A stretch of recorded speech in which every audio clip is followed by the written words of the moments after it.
Assalamualaikum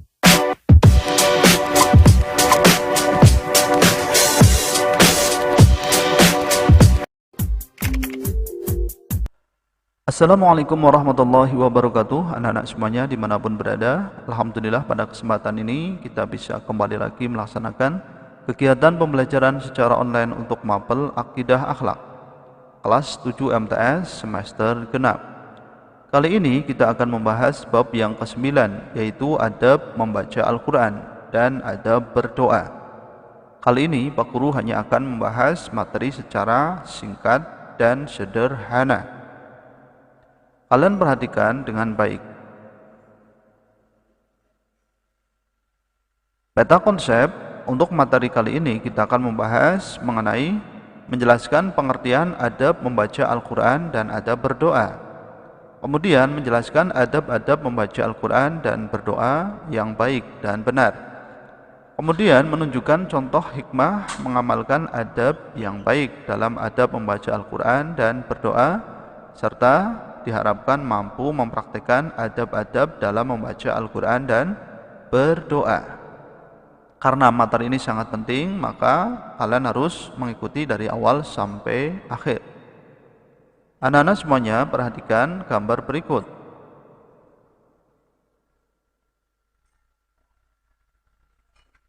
Oke, silahkan kalian cermati. Baik, setelah kalian mencermati gambar tersebut, sekarang kalian buatlah pertanyaan. Semisal, apa yang dimaksud dengan Al-Quran? Kemudian, bagaimanakah adab berdoa yang baik? Dan boleh mengajukan pertanyaan-pertanyaan yang lain. Nanti kita akan bahas secara detail. Kita mulai dari membaca Al-Quran. Kalian perhatikan. Secara bahasa, Al-Quran adalah berasal dari kalimat bahasa Arab, yaitu qara'a yaqra'u, yang memiliki dua makna sebagai berikut. Yang pertama adalah qala. Dalam bahasa Indonesia diartikan yang dibaca atau bacaan. Kemudian yang kedua adalah jam'u. Dalam bahasa Indonesia diartikan kumpulan dari berbagai macam kabar dan hukum. Sedangkan secara istilah, Al-Quran adalah wahyu Allah yang diturunkan kepada Nabi Muhammad SAW melalui malaikat Jibril alaihissalam sebagai petunjuk bagi umat manusia. Oke, anak-anak semuanya sudah paham pengertian Al-Quran? Sekarang kita masuk pada kewajiban-kewajiban umat Islam terhadap Al-Quran. Apa saja? Yang pertama adalah beriman terhadap Al-Quran. Kita wajib mengimani, meyakini kebenaran ajaran Al-Quran. Kemudian yang kedua adalah menjalankan perintah yang terdapat dalam Al-Quran dengan penuh keimanan tentunya. Oke, nah yang ketiga, keutamaan membaca Al-Quran dan mempelajari Al-Quran. Apa saja? Yang pertama adalah termasuk insan yang terbaik.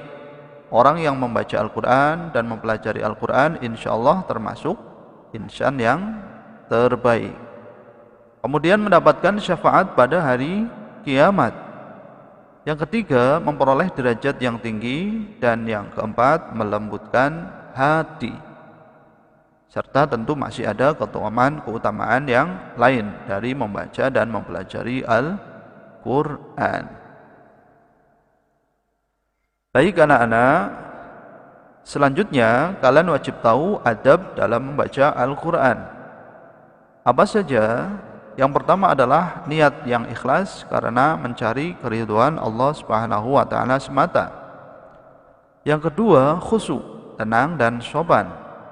Kemudian di tempat yang suci membaca doa isti'adzah, ya, minta perlindungan kepada Allah dari godaan syaitan.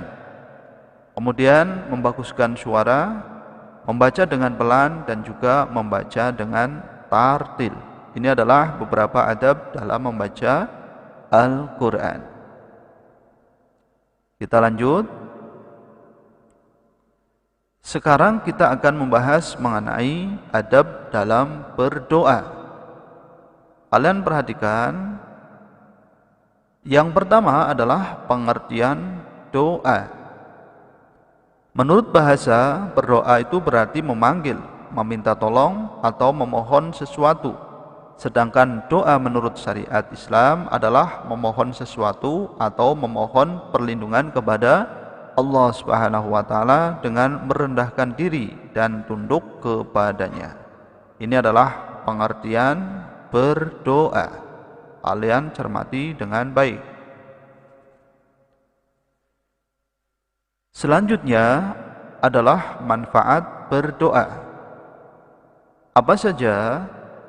Yang pertama, terhindar dari keputusasaan karena selalu berharap Allah memberikan sesuatu yang diinginkan.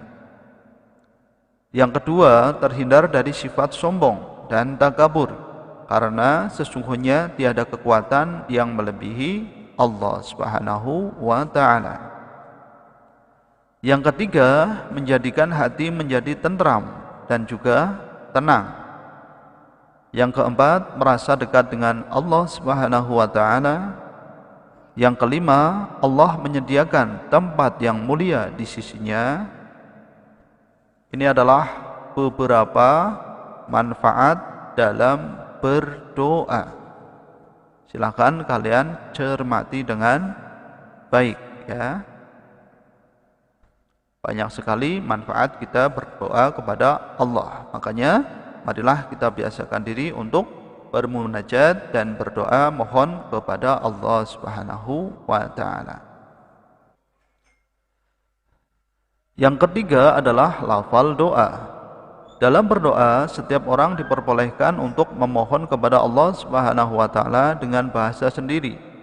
Karena Allah Maha mengetahui, termasuk Maha mengetahui atas seluruh bahasa yang ada di dunia ini.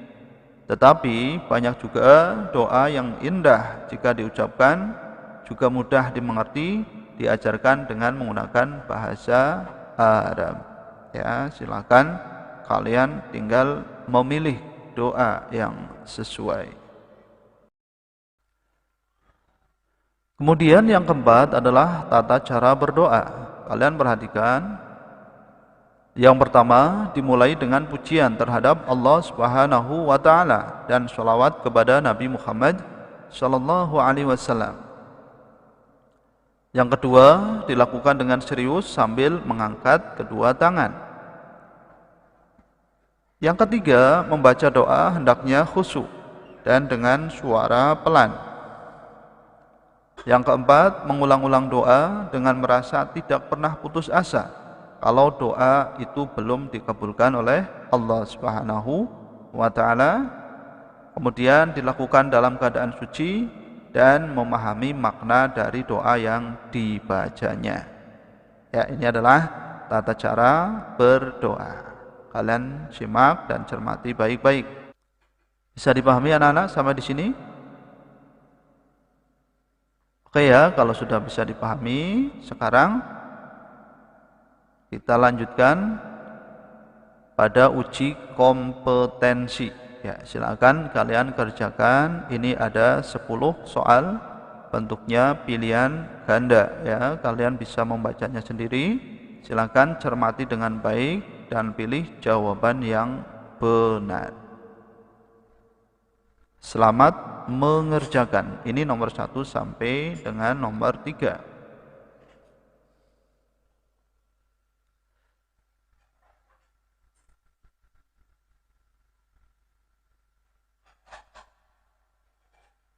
Sudah anak-anak? Baik, kalau membutuhkan waktu, kalian bisa hentikan dulu videonya untuk membaca soalnya. Aku dulu lanjutkan nomor 4, 5, dan 6. Silahkan kalian baca, cermati dengan baik. Kalau sudah ketemu jawaban yang benar, silahkan kalian pilih jawaban yang benar di antara A, B, C, dan juga D.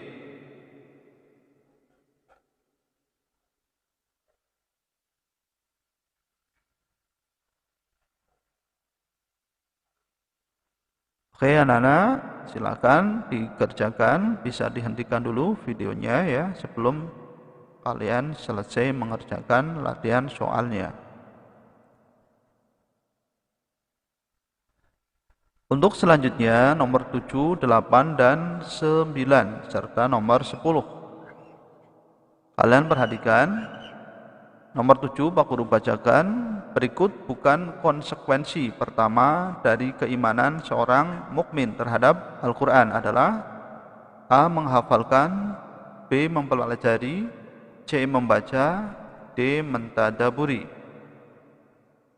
Yang nomor 8, hadis berikut menjelaskan tentang, ya Pak Guru bacakan, khairukum man ta'allamal Qur'an wa 'allamahu. A. Keutamaan menghafalkan Al-Quran, B. Keutamaan mempelajari Al-Quran, C. Keutamaan beriman terhadap Al-Quran, D. Keutamaan cinta terhadap Al-Quran. Nomor 9, berikut yang merupakan keutamaan membaca Al-Quran adalah A. Menjadi pintar, B. Peduli lingkungan, C. Juara kelas, dan D. Kelembutan hati. Nomor 10, berikut yang tidak termasuk adab membaca Al-Quran adalah A. Dengan cara ria, B. Membaca doa isti'azah, kemudian C. Membaguskan suara, dan D. Di tempat yang suci. Ya, silakan kalau butuh waktu panjang bisa dihentikan dulu videonya ya untuk membaca dan mengerjakan soalnya. Anak-anak semuanya, demikianlah tadi pembahasan kita mengenai adab membaca Al-Quran dan adab berdoa. Semoga kalian bisa memahaminya. Silakan kalian terapkan dan amalkan dalam kehidupan sehari-hari agar kita mendapatkan pahala yang besar di sisi Allah Subhanahu wa Ta'ala. Apabila dalam penyampaian materi ini Pak Guru terdapat kekurangan, mohon untuk bisa dimaafkan. Sekian dan terima kasih. Assalamualaikum warahmatullahi wabarakatuh.